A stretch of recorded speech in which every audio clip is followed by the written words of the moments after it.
एक बार की बात है, देवताओं और असुरों के बीच अमरत्व पाने की होड़ मच गई थी।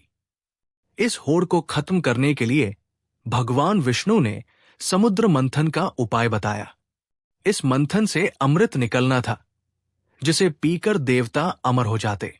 समुद्र मंथन एक प्रसिद्ध हिंदू धर्म पौराणिक कथा है। ये कथा भागवत पुराण, महाभारत तथा विष्णु पुराण में आती है। श्री सुखदेव जी बोले, हे राजन, राजा बलि के राज्य में दैत्य, राक्षस तथा दानव अति प्रबल हो उठे थे। उन्हें शुक्राचार्य की शक्ति प्राप्त थी। इसी बीच दुर्वासा ऋषि के श्राप से देवराज इंद्र शक्तिहीन हो गए थे। असुर राज बलि का राज्य तीनों लोकों पर था। इंद्र सहित देवतागण उससे भयभीत रहते थे। इस स्थिति के निवारण का उपाय केवल बैकुंठनाथ विष्णु ही बता सकते थे।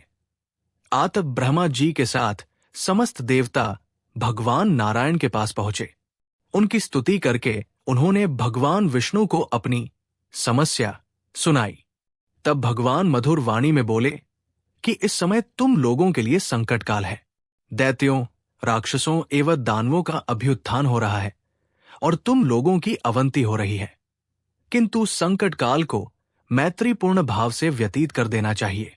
तुम असुरों से मित्रता कर लो और क्षीर सागर को मथ कर उसमें से अमृत निकाल कर पान कर लो। असुरों की सहायता से ये कार्य सुगमता से हो जाएगा। इस कार्य के लिए उनकी हर शर्त मान लो और अंत में अपना काम निकाल लो। अमृत पीकर तुम अमर हो जाओगे और तुम्हें असुरों को मारने का सामर्थ्य आ जाएगा। भगवान विष्णु के आदेशानुसार इंद्रदेव ने समुद्र मंथन से अमृत निकलने की बात बलि को बताया। असुरराज बलि ने देवराज इंद्र से समझौता कर लिया और समुद्र मंथन के लिए तैयार हो गए। मंदराचल पर्वत को मथनी तथा वासुकी नाग को नेति बनाया गया। वासुकी के नेत्र से नेता राजपुरोहित का उद्भव हुआ। स्वयं भगवान श्री विष्णु कच्छप अवतार लेकर मंदराचल पर्वत को अपने पीठ पर रखकर उसका आधार बन गए। भगवान विष्णु ने असुर रूप से असुरों में और देवता रूप से देवताओं में शक्ति का संचार किया। वासुकीनाग को भी गहन निद्रा देकर उसके कष्ट को हर लिया। देवता वासुकीनाग को मुख की ओर से पकड़ने लगे।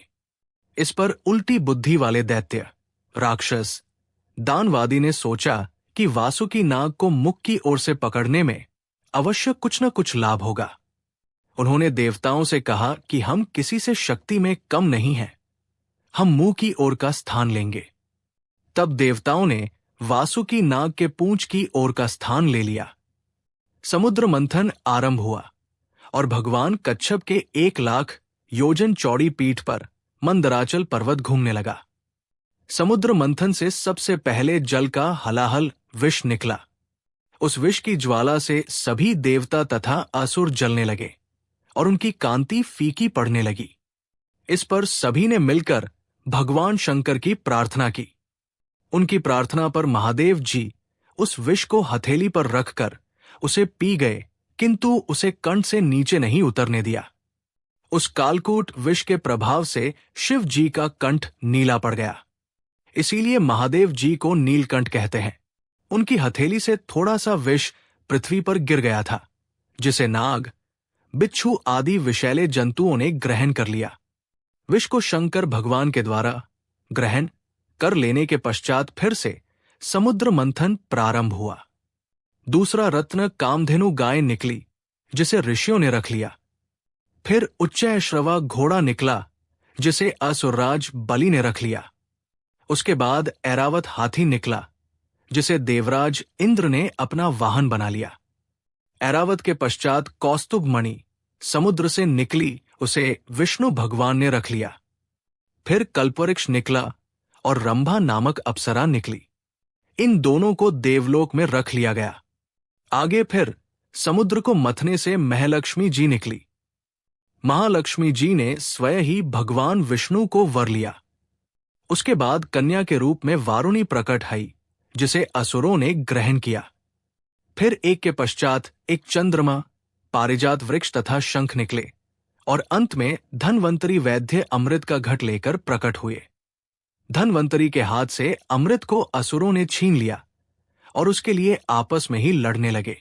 देवताओं के पास दुर्वासा के शापवश इतनी शक्ति रही नहीं थी कि वे असुरों से लड़कर उस अमृत को छीन सकें, इसलिए वे निराश खड़े हुए, उनका आपस में लड़ना देखते रहे।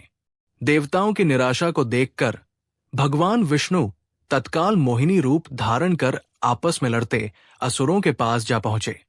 उस विश्व मोहिनी रूप को देखकर असुरों तथा देवताओं की तो बात ही क्या, स्वयं ब्रह्मज्ञानी कामदेव को भस्म कर देने वाले भगवान शंकर भी मोहित होकर उनकी ओर बार बार देखने लगे।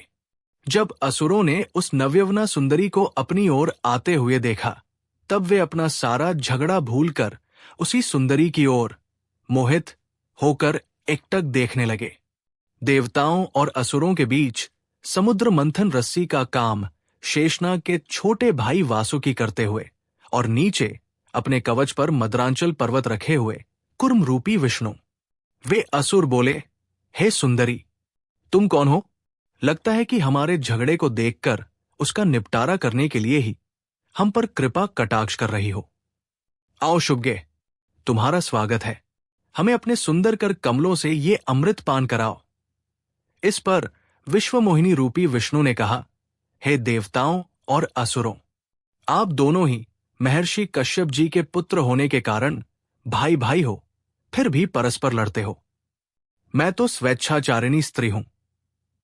बुद्धिमान लोग ऐसी स्त्री पर कभी विश्वास नहीं करते, फिर तुम लोग कैसे मुझ पर विश्वास कर रहे हो? अच्छा यही है कि स्वयं सब मिलकर अमृत पान कर लो। विश्वमोहिनी विष्णु रूप के ऐसे नीति कुशल वचन सुनकर उन कामांध दैत्यों, दानवों और राक्षसों को उस पर और भी विश्वास हो गया। वे बोले, सुंदरी, हमें तुम पर पूर्ण विश्वास है। तुम जिस प्रकार बांटोगी, हम उसी प्रकार अमृत पान कर लेंगे। तुम ये घट ले लो और हम सभी में अमृत वितरण करो। विश्वमोहिनी ने अमृत घट लेकर देवताओं और असुरों को अलग अलग पंक्तियों में बैठने के लिए कहा। उसके बाद असुरों को अपने कटाक्ष से मदहोश करते हुए देवताओं को अमृत पान कराने लगे। असुर उनके कटाक्ष से ऐसे मदहोश हुए कि अमृत पीना ही भूल गए। भगवान की इस चाल को स्वरभानु नामक दानव समझ गया। वह देवता का रूप बनाकर देवताओं में जाकर बैठ गया और प्राप्त अमृत को मुख में डाल लिया।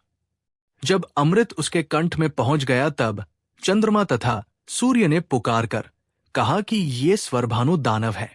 ये सुनकर भगवान विष्णु ने तत्काल अपने सुदर्शन चक्र से उसका सिर गर्दन से अलग कर दिया।